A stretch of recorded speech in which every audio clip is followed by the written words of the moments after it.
विवाहाचे योग लवकर जवळ येणार. आपल्याला काय करायचे आहे, दूध घ्यायचं आहे व दुधामध्ये थोडीशी हळद मिक्स करायची आहे आणि हे दूध आपल्याला तुलसी मातेला अर्पण करायचे आहे.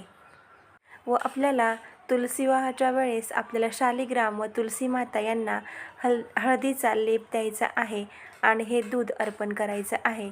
या उपायाने आपल्या कुंडलीमध्ये जर गुरुची स्थिती मजबूत नसेल तरी ती मजबूत व्हायला मदत होते.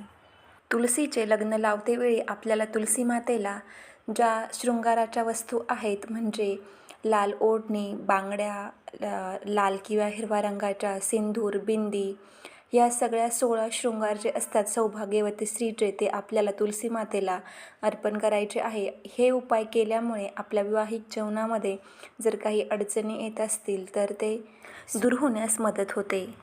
क्षीरसागरामध्ये शयन करत असलेले भगवान श्री विष्णू एकादशीच्या दिवसापासून जागे झालेले असतात. तर त्या दिवसापासून आपण तुलसी विवाह सुरू करतो. वैकुंठ चतुर्दशीच्या दिवशी हरिहर भेट होते. नंतर मंगल कार्यासाठी आरंभ होतो. मंदिर आणि घरामध्ये उसाचे मंडप तयार करून सत्यनारायणाची पूजा केली जाते. बोर, चिंचा, आवळ्यांसह जे मोसमी जे फळे आहेत त्यांचा नैवेद्य दाखवला जातो. मंदिरामध्ये, आपल्या घरामध्ये किंवा घराच्या बाहेर मंडपामध्ये शालिग्राम आणि तुलसी विवाह आपण सोहळा आयोजित करतो. मंडपाची प्रदक्षिणा घालून अविवाहित लोकांच्या विवाहासाठी प्रार्थना केली जाते. शालिग्राम आणि तुळस आणि शंख यांचे पूजन त्या दिवशी आपल्याला करायचे असते. तुलसी ही आपल्या घरातीलच कन्या मानून तुळशीचे कन्यादान करायचे असते. तुळशी वृंदावनाची तुळशीची रोप असलेल्या कुंडाची गेरू व चुन्याने रंगरंगोटी करतात, सजवितात वर त्यावर चिंच, आवळा, कृष्णदेव, सावळा असे लिहितात. बोर, चिंच, आवळा, कृष्णदेव, सावळा असे लिहितात. बोर, चिंच, आवळा, सीताफळ, कांद्याचे पात त्यामध्ये ठेवतात.